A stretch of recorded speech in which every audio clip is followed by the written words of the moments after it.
my mom was trying to protect me.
A lot of things got left behind in the whirlwind of that last night.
Maybe she was afraid I'd end up like Walter. But if she never told me about an uncle under the house, I can only imagine what else she was hiding. I don't want to make the same mistakes she made.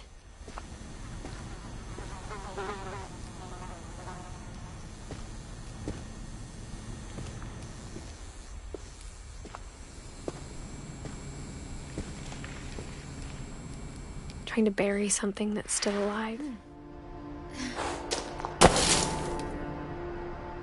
Now that there's only one of us left, or maybe two,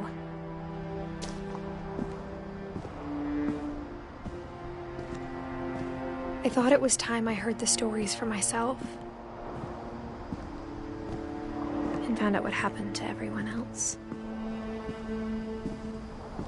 But now I'm worried the stories themselves might be the problem. Maybe we believed so much in a family curse, we made it real.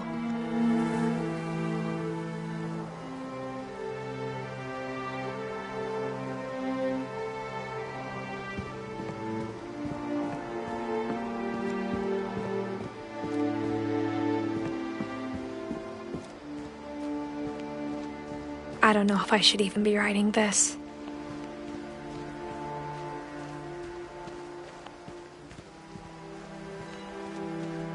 Maybe it'd be better if all this just died with me.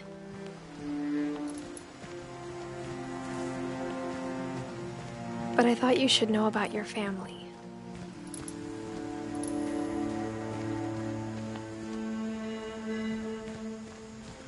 And the history you're a part of.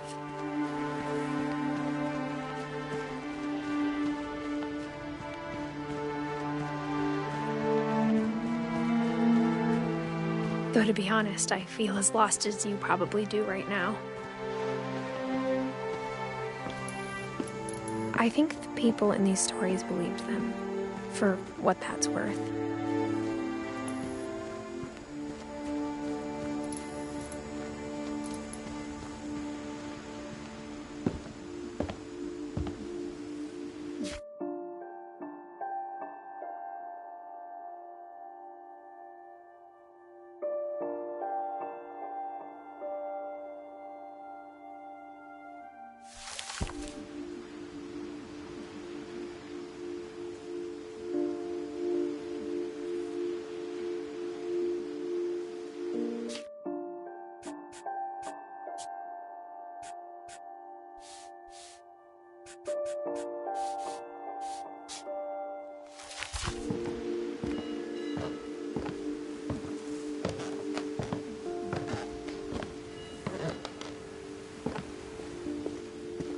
And when you look at the house, that history of imagination and stubbornness and madness, any of it seems possible.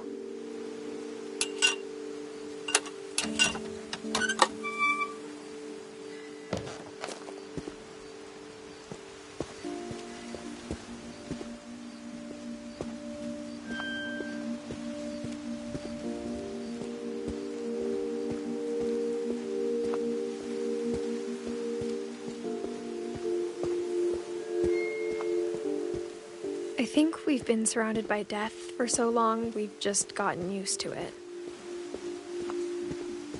What kind of family finishes building a cemetery before starting the house?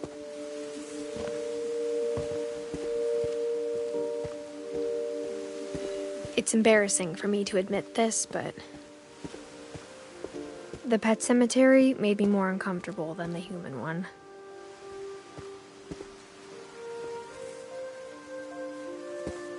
Three of the gerbils were mine, and 2 had been my fault.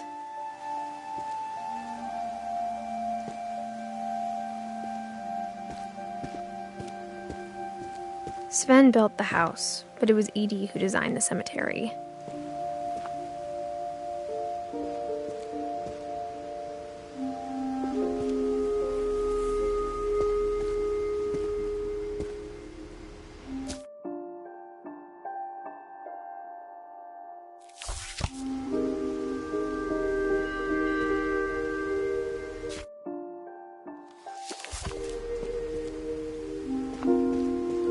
I'm sure Odin's monument had been Edie's idea. My mom was always trying to move on, but for Edie, the past never went away.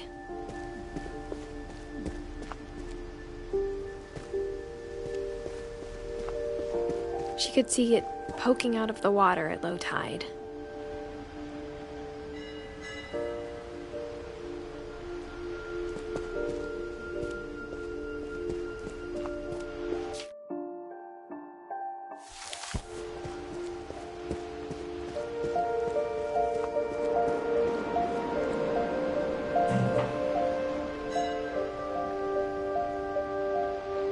Edie said she dreamed about the old house every night.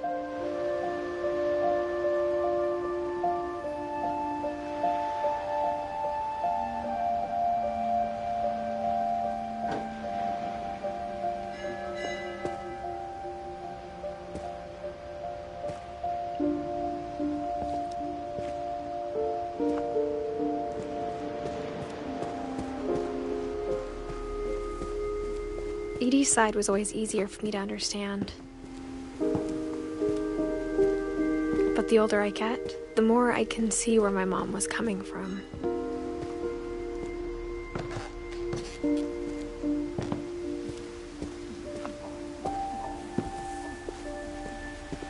Her dad had been pretty strict, but it wasn't enough to save her brothers. She was just trying to do better.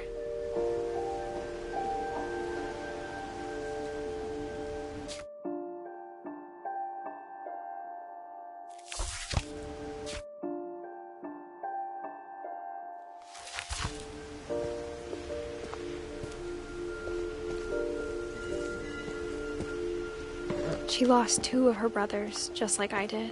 I get why she tried so hard to protect us.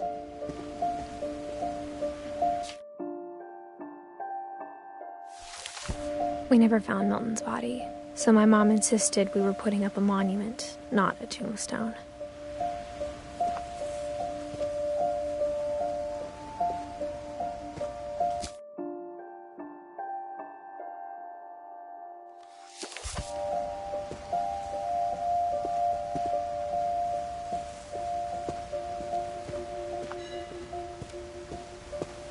There's so many things I wish I could ask my mom now.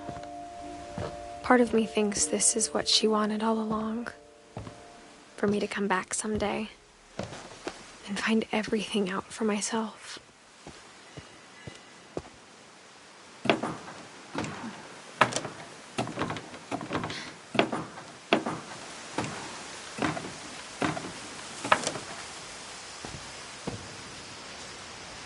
But looking back on it now, if she told me there was going to be so much climbing, I never would have come when I was 22 weeks pregnant.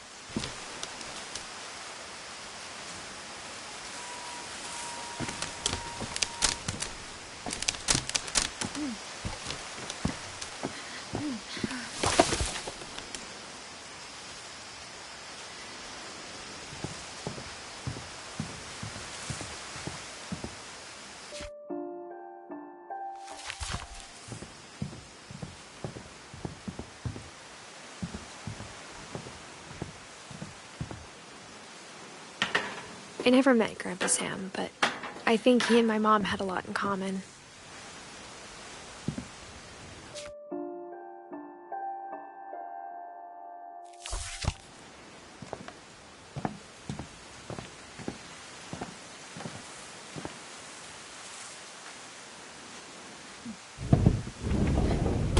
They were both pretty intense.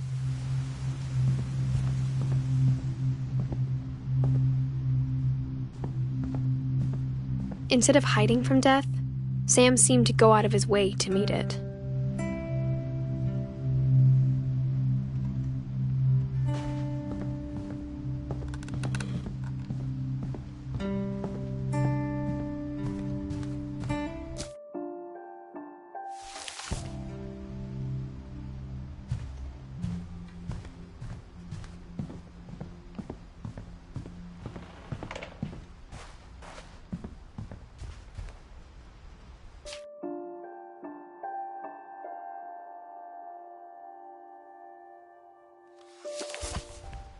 Sam spent his life shooting photos, but Mom said he got nervous being in front of the camera.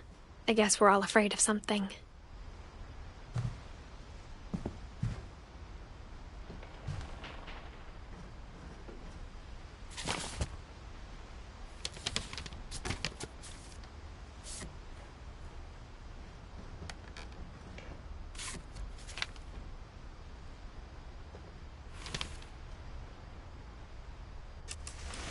Dawn, I promise, you'll never forget this weekend.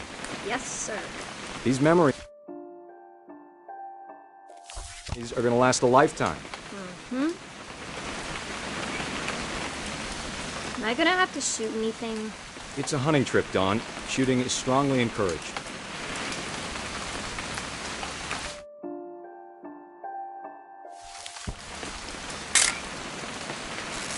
What? Perfect. It's gonna rain the whole weekend, isn't it? I will never forget this weekend, Dad. That's okay, got it. I'm gonna take some pictures, okay? Just be careful. That camera's older than you are.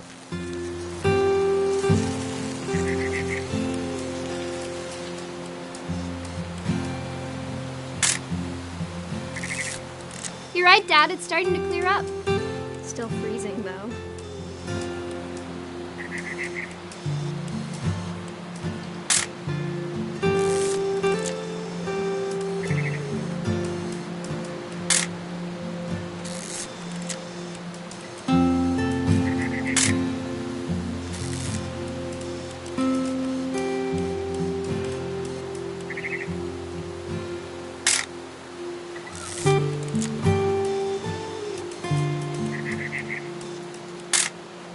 Aw.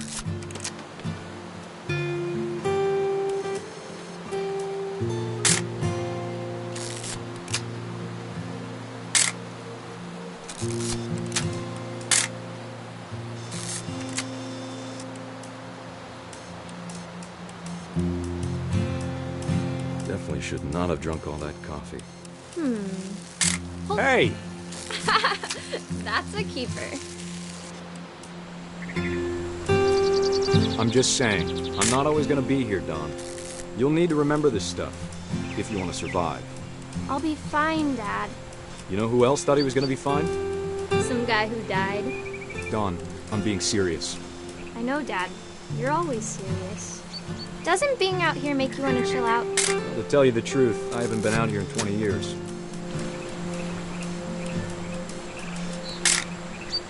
Dawn, don't you think you could find something more interesting to photograph? Last time I was with my brother Calvin. Man, that was...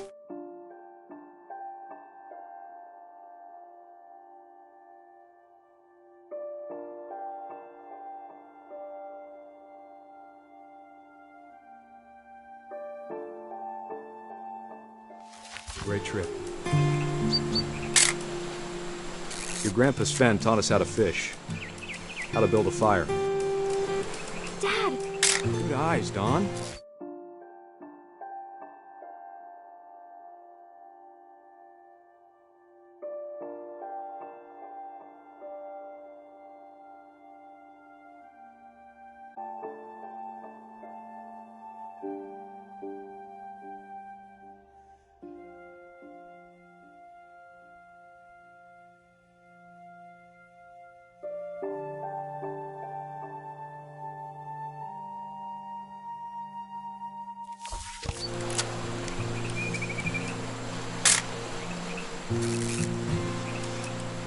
Before you take the shot, let me get a picture of you.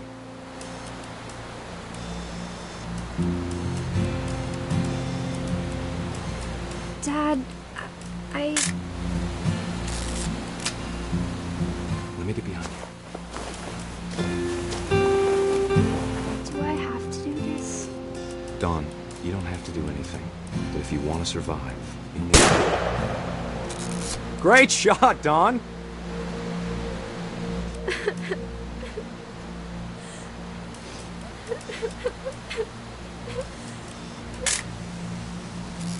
I'm proud of you, Dawn. Always remember that, okay?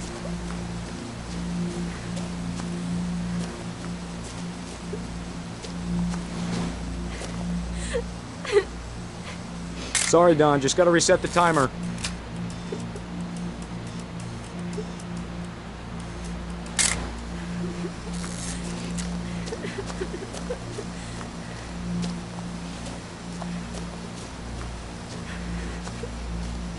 Dad, it's twitching.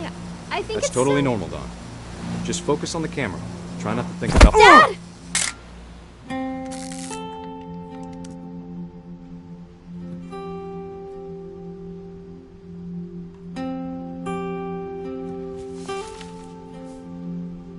Of all these stories, that's the one I wish most that my mom had told me.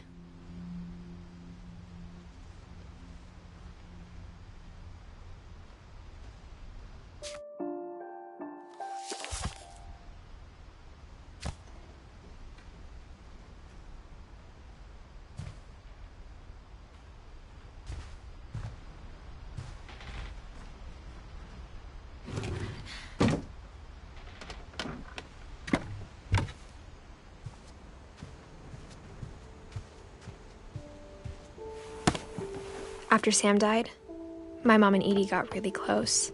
They'd both lost a lot.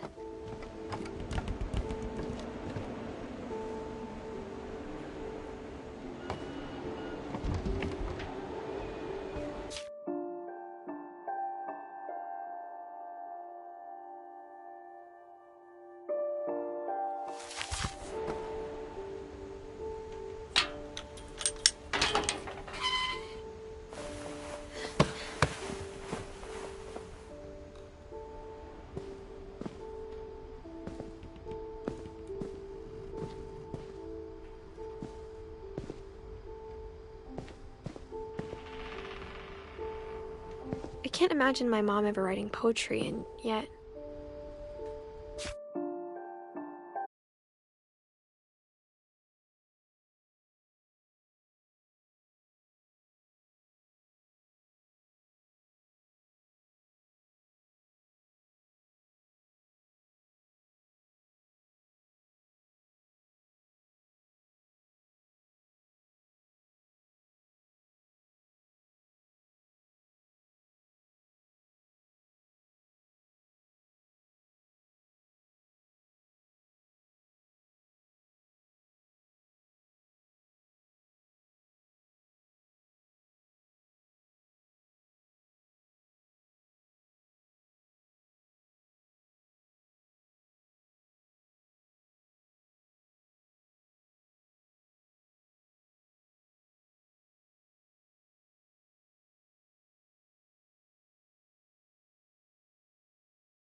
Our father never hit us kids, at least not very hard, before the day my brother said with teenage disregard that he'd be dead before he'd see a wedding in our yard.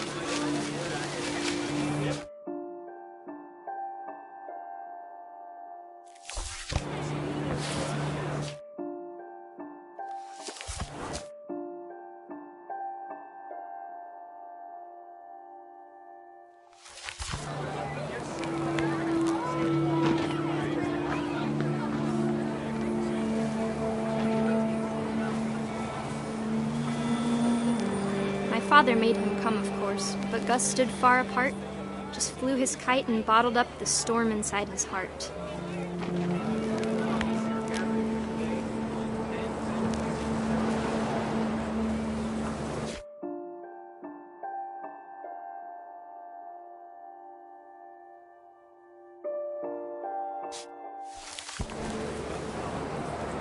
I tried to talk him out of it, but though he'd never met her, "We don't need a stepmom," were the words that I now pronounce you husband and wife. You may kiss the bride.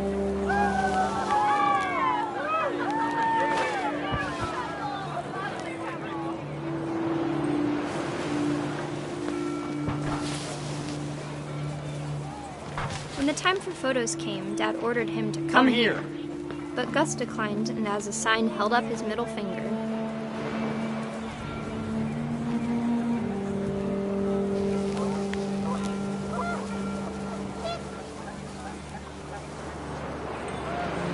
The wind picked up and panicked geese appeared and quickly went. But all the humans did that day was go inside the tent.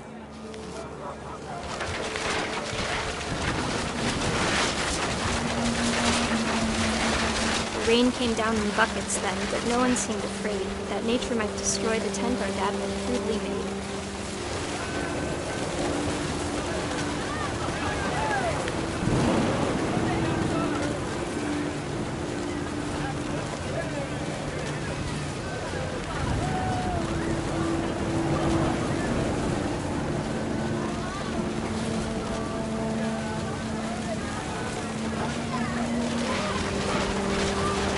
Thunder sounded much too close and full of angry power. But all my father said to this was, "Make the music louder."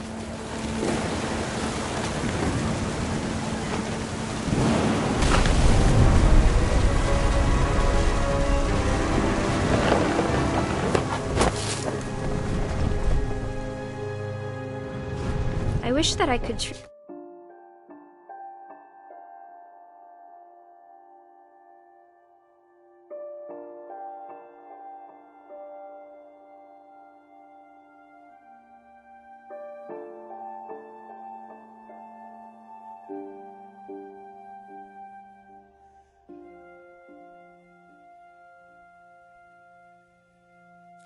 truly say I thought about you on that day. Out there on the beach alone, just you, the wind, the sea and foam. But I didn't, until we found you.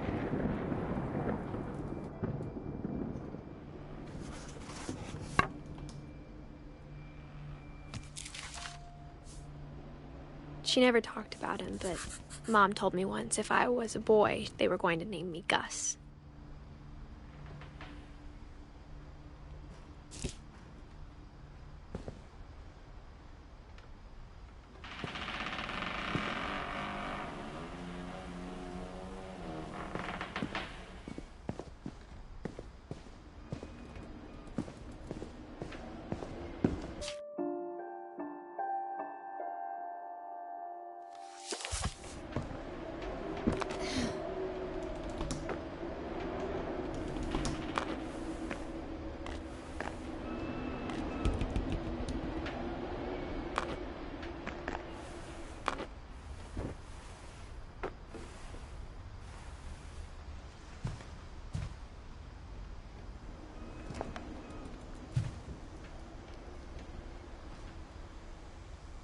Religion was another thing my mom never talked about, but I think it helped her a lot after her dad died.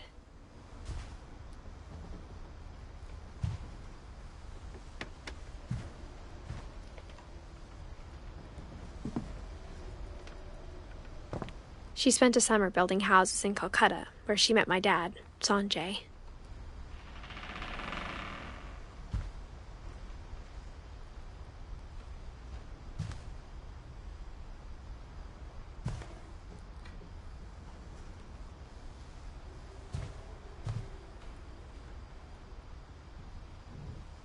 My mom moved to India a week after graduation and got a job teaching English. Louis was born a year later.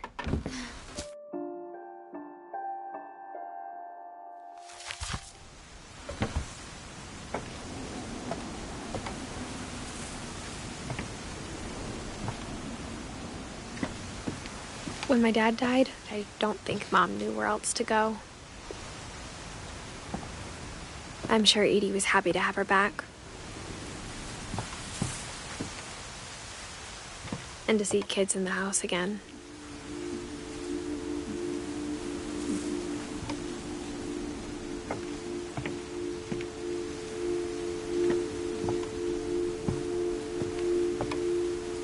The house had to get a little bigger, but Edie was used to that.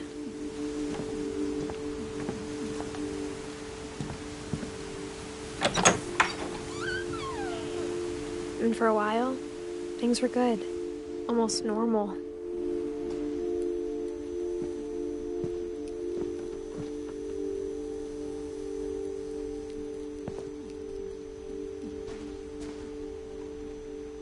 But it didn't last.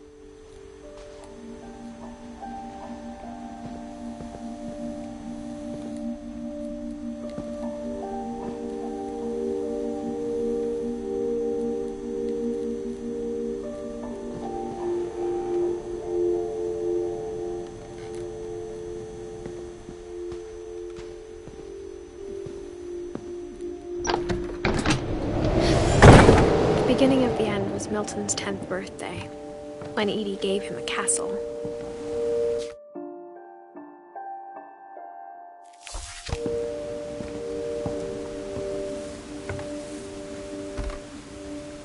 After Milton disappeared, the only thing he left behind was a room full of paintings.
Milton Finch in The Magic Paintbrush.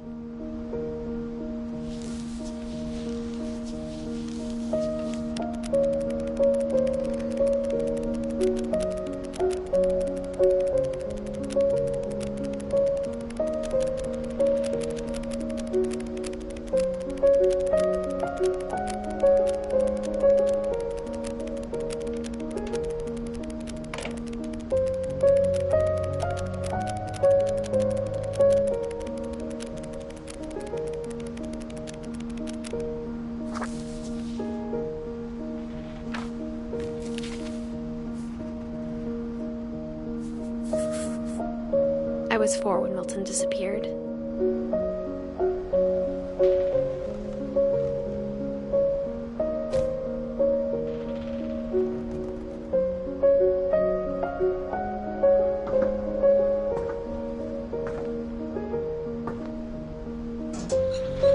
Mom spent months searching for my brother. Then she sealed the doors.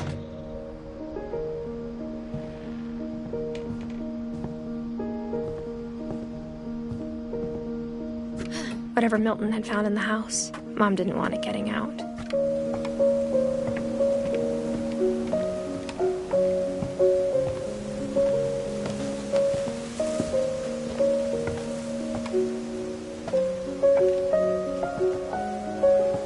Mom definitely blamed Edie, but I think Lewis blamed himself. After he graduated, he just spent more and more time in his room, until Mom got him a job at the cannery.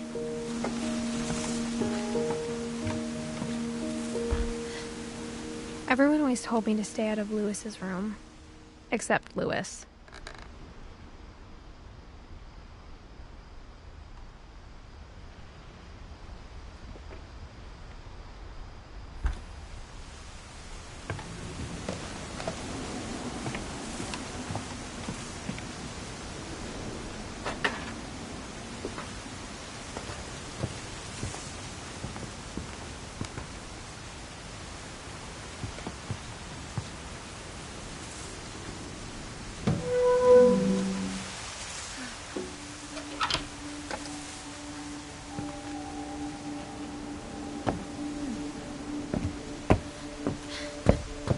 Lewis's room smelled very, very familiar.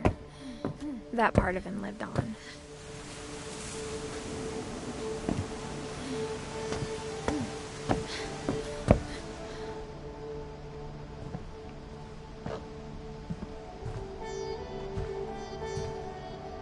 Lewis and I spent a lot of time playing games together, but he was surprisingly bad at them. He died a lot.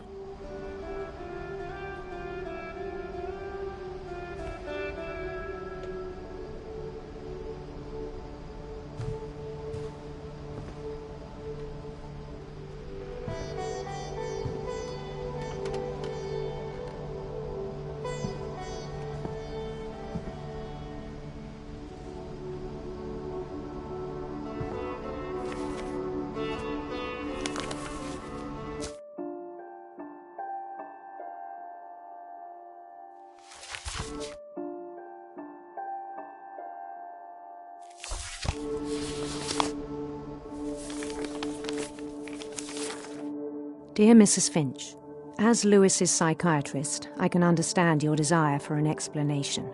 As I see it, the trouble began in January, shortly after we convinced your son to seek treatment for substance abuse.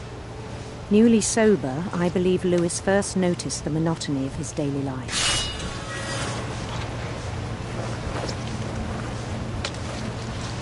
He kept working at the cannery, but he withdrew part of himself. In our sessions, I saw the same behavior. His mind began to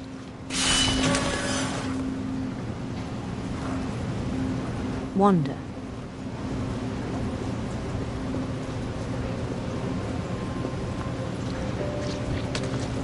I asked him to describe it.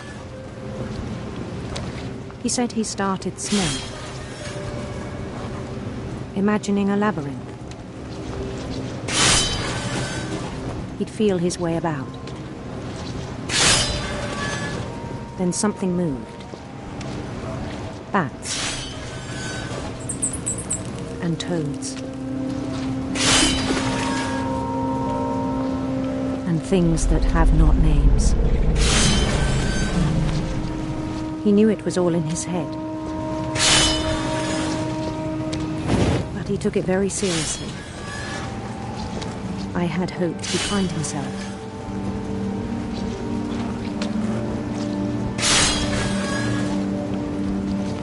But he found something more.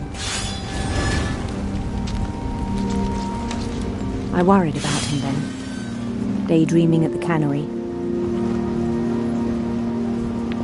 I spoke with his boss. But he said Lewis had become a model employee. Methodical, tireless, focused.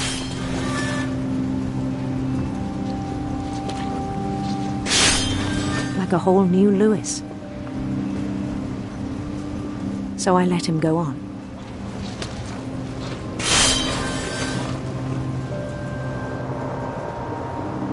I even encouraged him. It seemed very promising at first. He told me he'd made a new friend.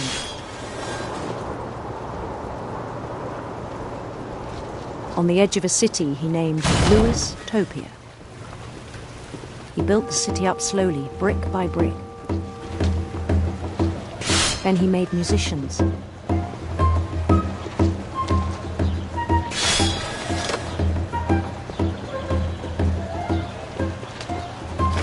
And songs for them to play. He talked about starting a band.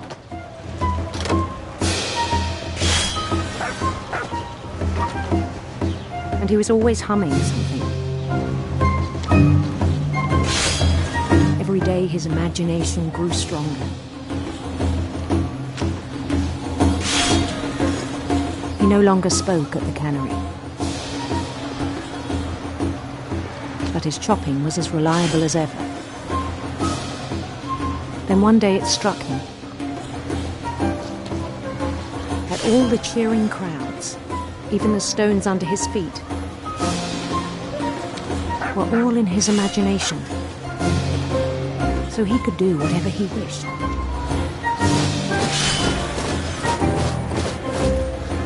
He held an election for mayor, and he won. They begged him to stay, but his mind was already wandering. It became a game for him.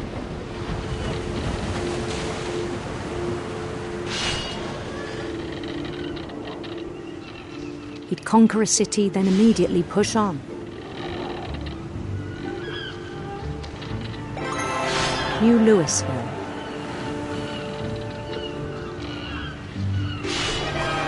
St. Louis. He started drifting away from our reality.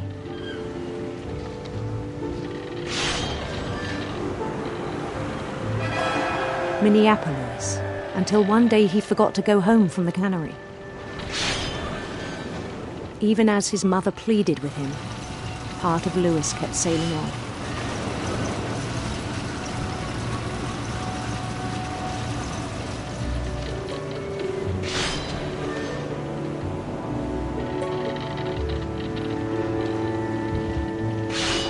In Louisburg, he heard rumors of a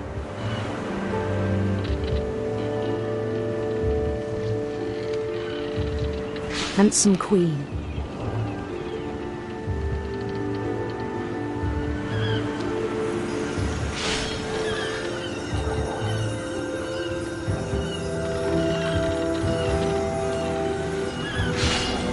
The queen was on her own quest for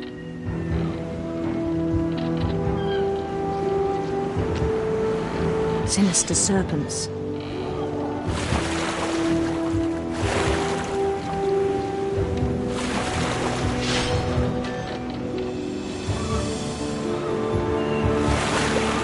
He followed the sound of her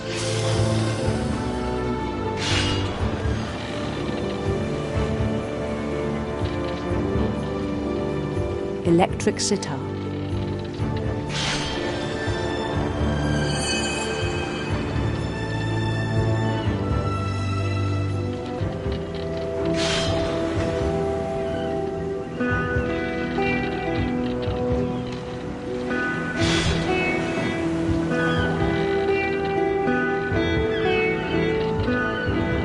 His chase led him to a golden palace east of the sun and west of the moon. Even then, his logic remained sound. He knew the world was all in his imagination.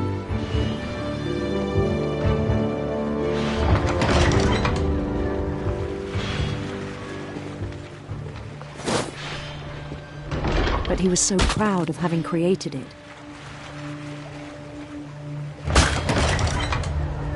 In his own eyes, he'd become something greater than a king.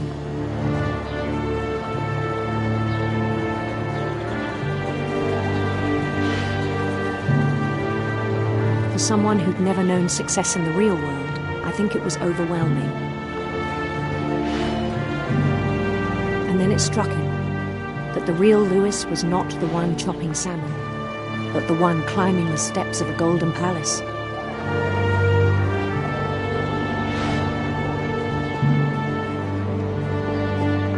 My imagination is as real as my body, he told me.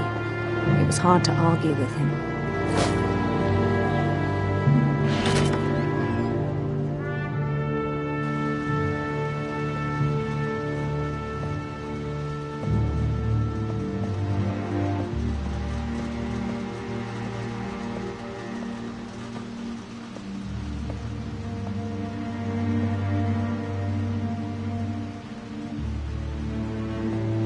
He began to forget the world we know.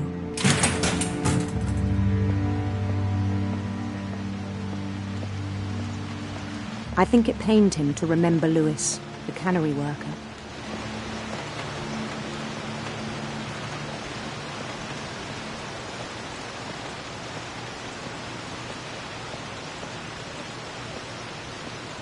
He began to despise the man with a royal contempt.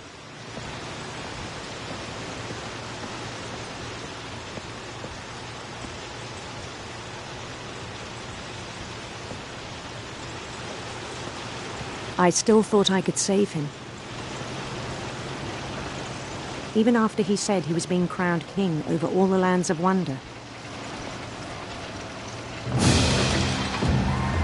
The palace would be packed with his companions.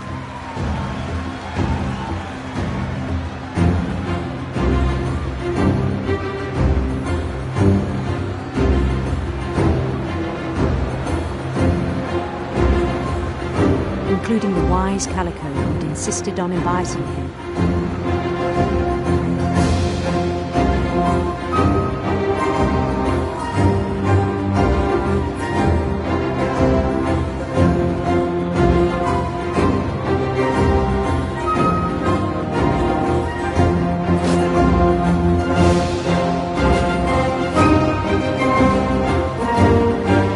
His queen waited, holding his crown.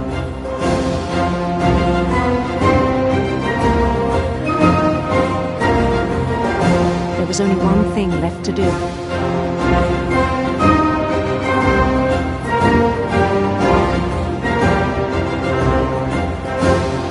Bend down his head.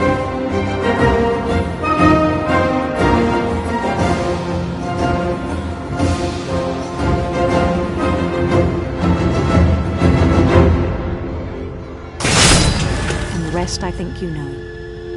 Mrs. Finch, your son was a kind man who will be missed by all of us who knew him.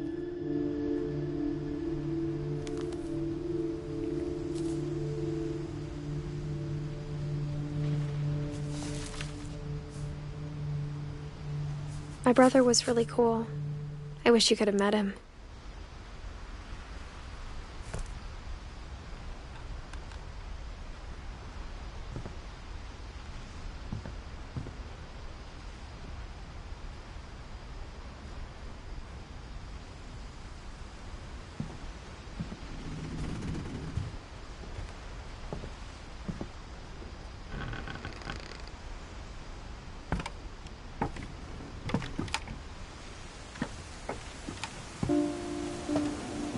On the way back from Lewis's funeral, my mom told me to start packing.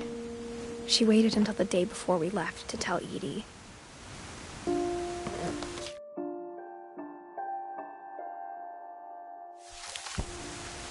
I'm not sure if she wanted to make it easier or harder.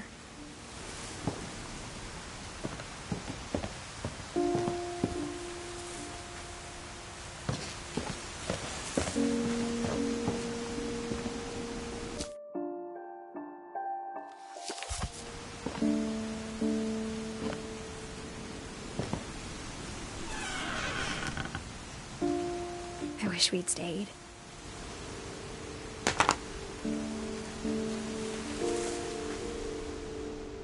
But I understand why we left.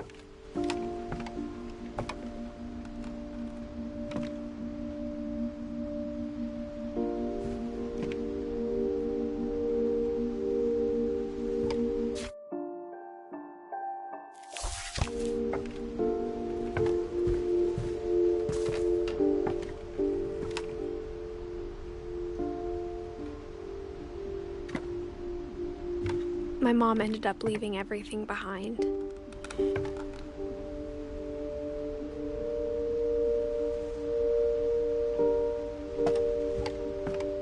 What happened that night had been coming for a long time.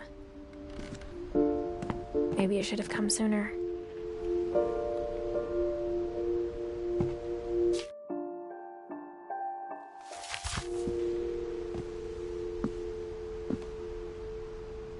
But it had to end one way or another.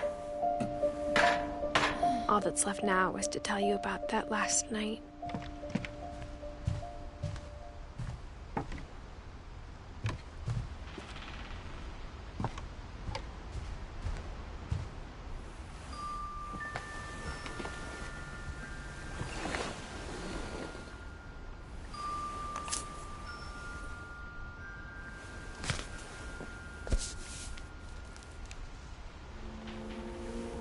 last day, Edie just watched us pack and didn't say a word. Until supper, when she raised her glass and said, "To our final night together, and all our final nights apart." Grandma, you know what I said about alcohol. Some of your medications are very Edith, specific. I left a present for you in the hallway. Why don't you go open it? The grown-ups have to argue now. I'm sorry, you're right. We're all leaving tomorrow. Let's just enjoy our last... I'm not leaving. Edith, you're excused.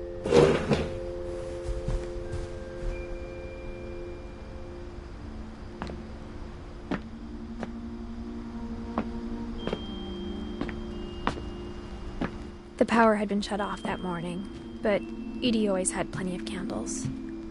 When my mom sealed the library, I don't think she knew about the other entrance, or that Edie had a key to it.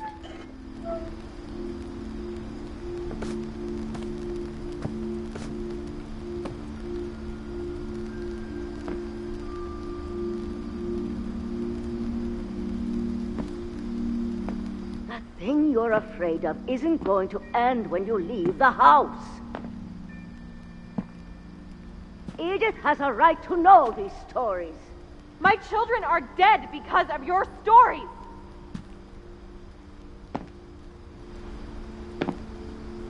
I think it's best if Edith and I leave tonight. We'll have the nursing home send a van for you in the morning, okay?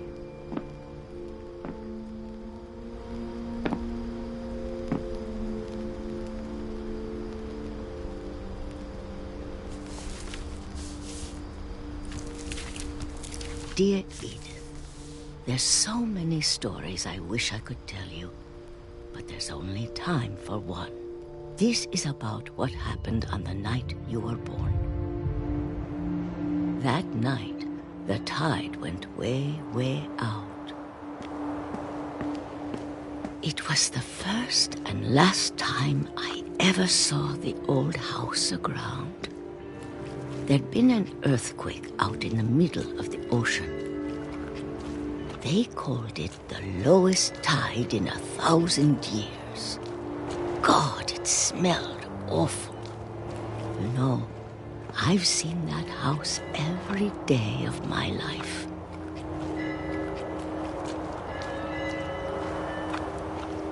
But I never thought I'd go back to it. When the fog rolled in, I lost my way.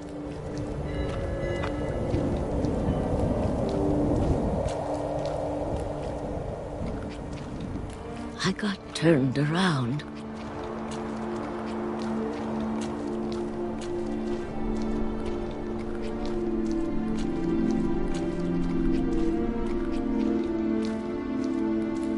For a while, I wandered.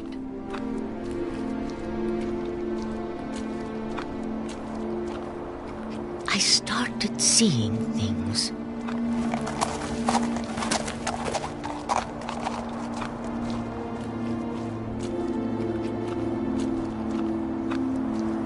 Things I'd forgotten had ever existed.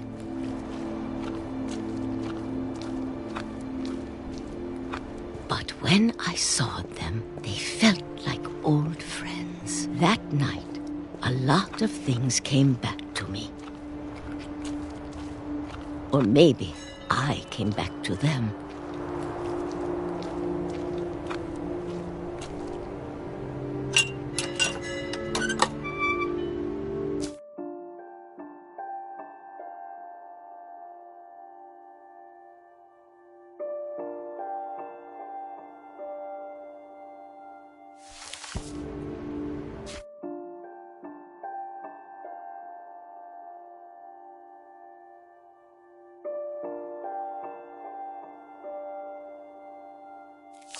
Things I can't explain, but that I need you to try and... Edith, what are you doing in here?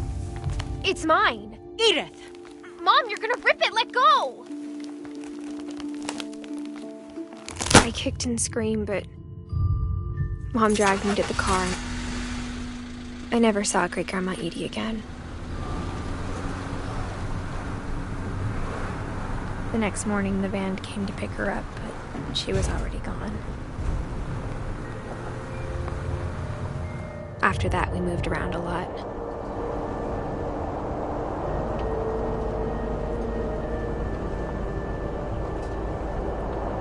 We both tried to make the best of it.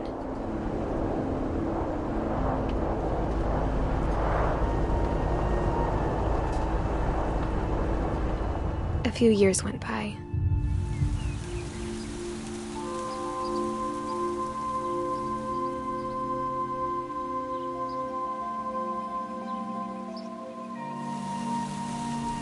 My mom didn't like to talk about it, but she started getting sick a lot. The rest happened pretty quickly.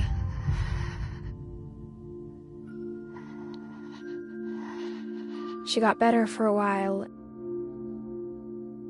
and then she didn't. And then I was alone.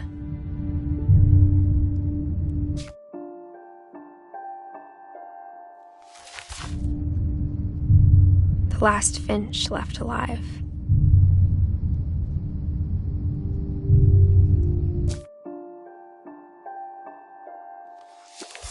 Until I found out about you. I'm still not sure what to tell you about all this. If we lived forever, maybe we'd have time to understand things. But as it is, I think the best we can do is try to open our eyes. And appreciate how strange and brief all of this is.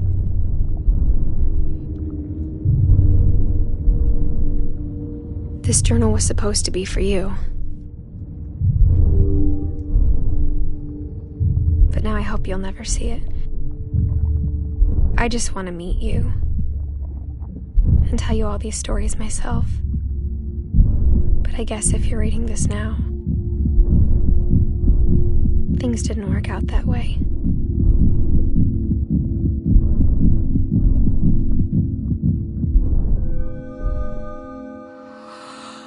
This is where your story begins. I'm sorry I won't be there to see it. It's a lot to ask, but I don't want you to be sad that I'm gone. I want you to be amazed that any of us ever had a chance to be here at all. Good luck.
I knew Grandpa Sam had a twin,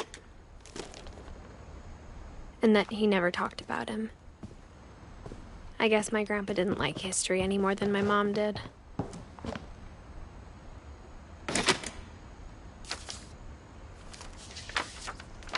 How I Want to Remember My Brother by Sam Finch. The thing I remember is that when he made up his mind, that was it. My brother said he'd die before he ate another mushroom, and he did. At Barbara's funeral, we swore we'd never be afraid again, and he wasn't. I think Calvin always wanted to fly. Sam! Calvin! Dinner's ready! Coming! But that day, he finally made up his mind to do it. I told him going around was impossible. Maybe if I hadn't said that. Calvin, I'm not gonna tell you again. Maybe if the wind hadn't picked up. Then maybe he'd still be here. But I doubt it. I think he'd already made up his mind. That's what I want to remember about my brother.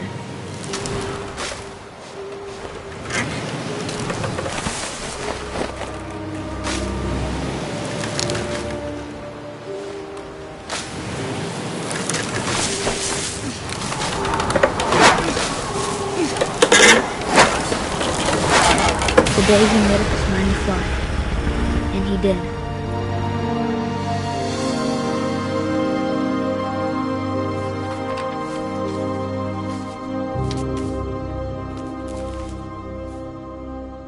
Calvin's story felt strangely familiar. When I was younger, I remember trying to do the exact same thing.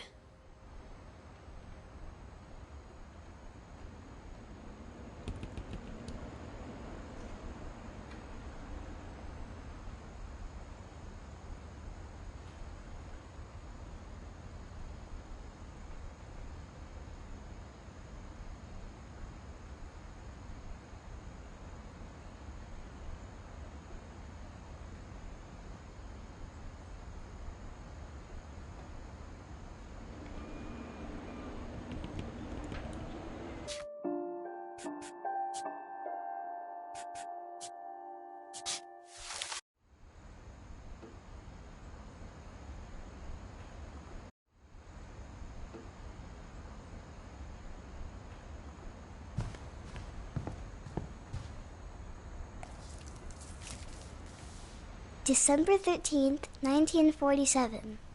Dear Diary, I'll be gone soon, but I wanted to tell somebody about what's gonna happen. It started when Mom sent me to bed without dinner.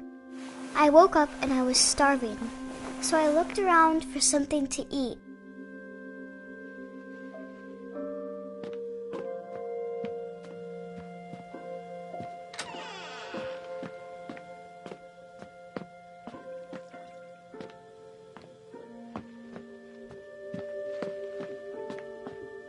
I kept eating and eating.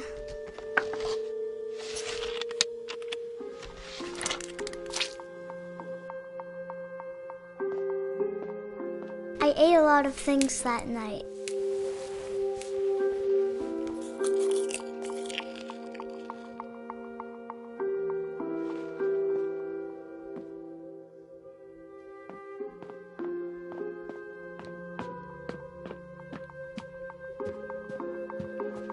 The gerbil food was dry, but I didn't mind it.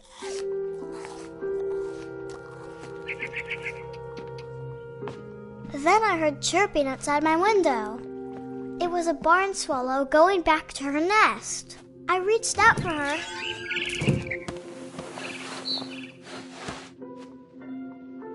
And suddenly,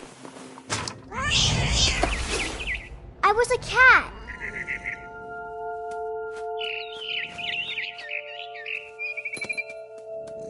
I tried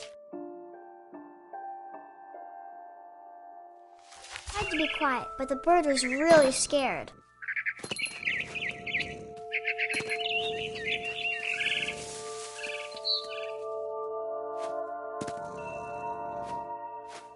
Mom and Dad didn't even look at me.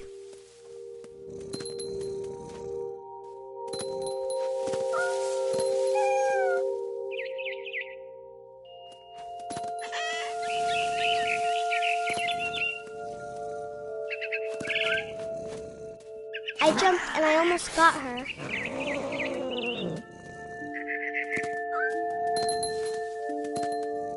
I could tell she was getting really tired. Now I was up in the big tree. I promised Dad I wouldn't climb it anymore. All I cared about was eating that mama bird.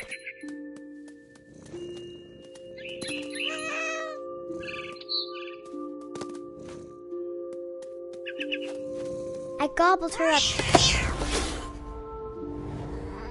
And suddenly, I was an owl. First, all I heard was the wind. Then I heard little teeth nibbling in the grass.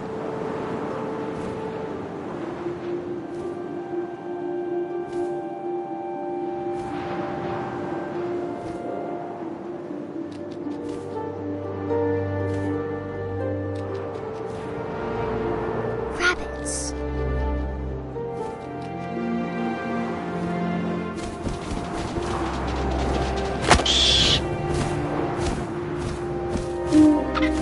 I imagined his face looking up and seeing mine through my talons.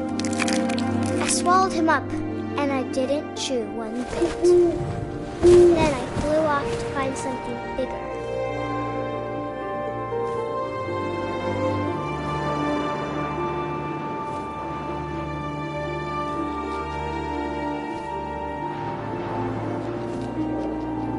A mama rabbit.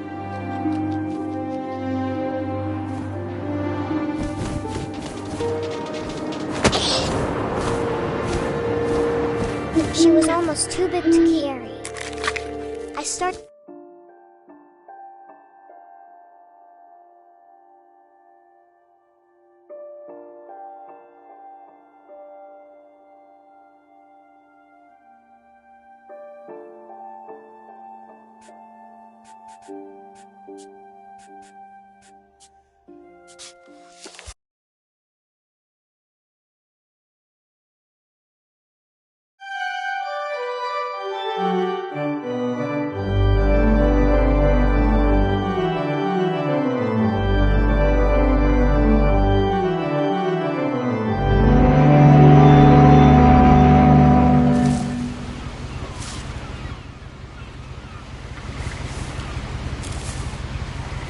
A lot of this isn't going to make sense to you, and I'm sorry about that.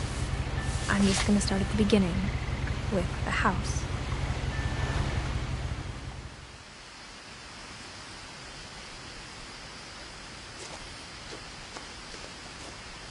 My brother Milton disappeared when I was 4. It was like the house just swallowed him up.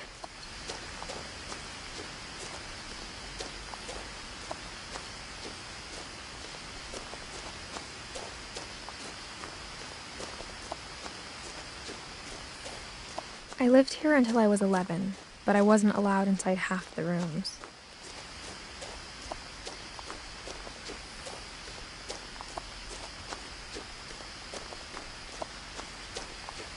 I hadn't been back since my brother Lewis's funeral.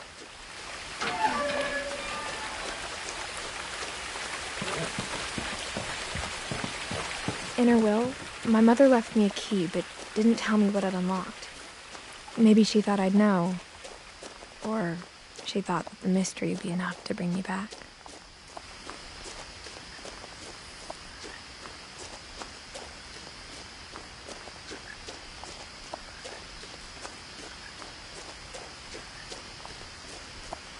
No one had driven this way in a long time, but I saw a few hoof prints.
December 13th, 1947. Dear Diary, I'll be gone soon, but I wanted to tell somebody about what's gonna happen. It started when Mom sent me to bed without dinner. I woke up and I was starving, so I looked around for something to eat. The gerbil food was dry, but I didn't mind it.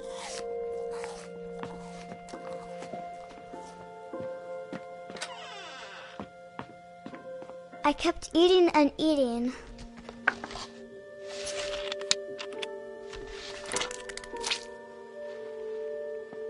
I ate a lot of things that night.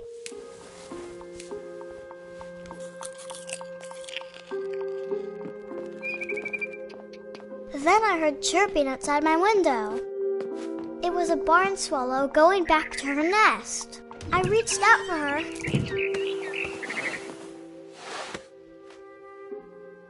And suddenly, I was a cat. I tried to be quiet, but the bird was really scared.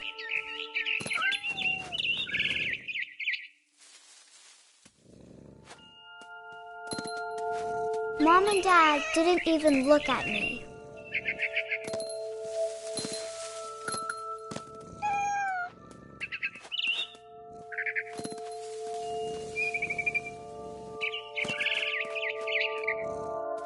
I jumped and I almost got her.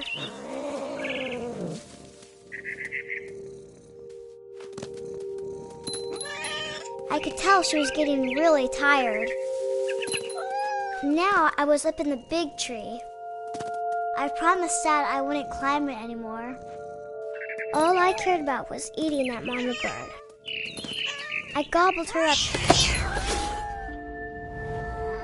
And suddenly, I was an owl. First, all I heard was the wind. Then I heard little teeth nibbling in the grass.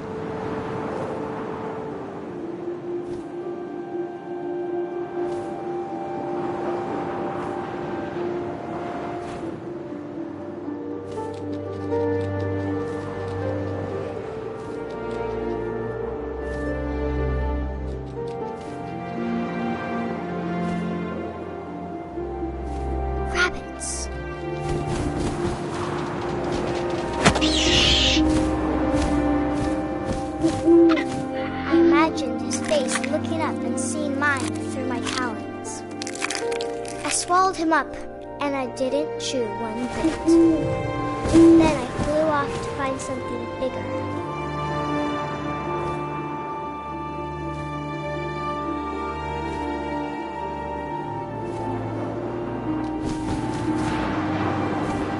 A mama rabbit.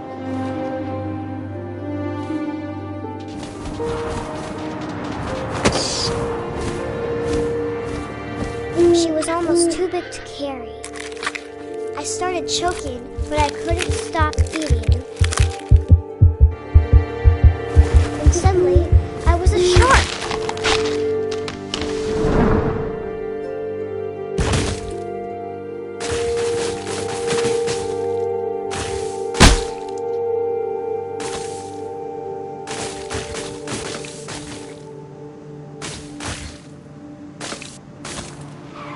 I rolled off a cliff and into the ocean. Now, I was hungrier than ever.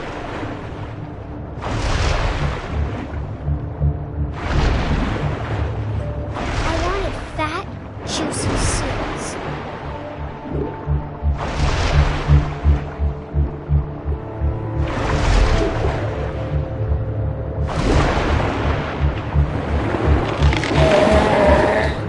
I tore off her flipper, and it tasted really good.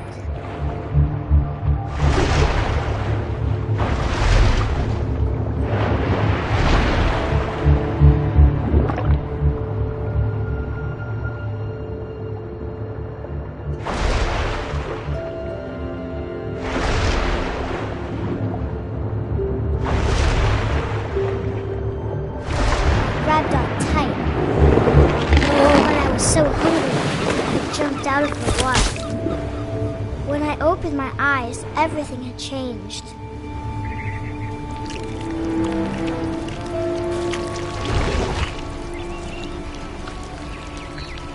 Now I was a monster, and I smelled people everywhere.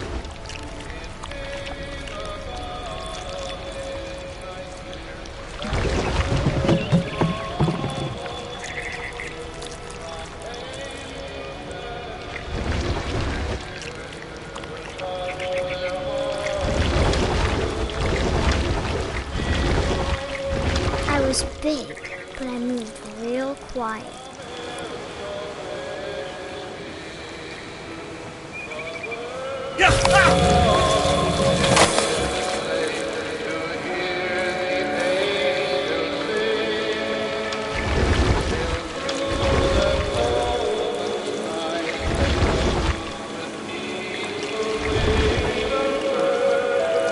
I wanted to stop, but also I didn't.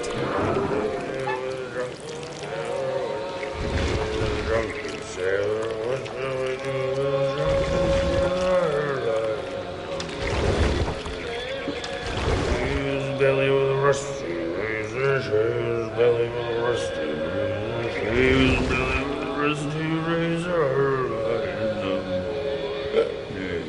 What shall we do with a drunken sailor? What shall we do with a drunken sailor? What shall we do with a drunken sailor? Put him in the captain's daughter, put him in bed with the captain's daughter, put him in bed with the captain's daughter. What shall we do with a drunken sailor? What shall we do with a drunken sailor? What shall we do with a drunken sailor?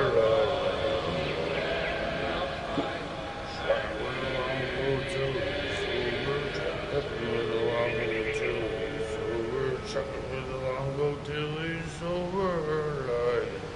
What shall we do with a drunken sailor? What shall we do with a drunken sailor? What shall we do with a drunken sailor? Put him in the scuppers of the hose bag, put him in the scuppers of the hose bag, put him in the scuppers of the hose bag. What shall we do with a drunken sailor? What shall we do with a drunken sailor? What shall we do with a drunken sailor? Heave ho, heave ho,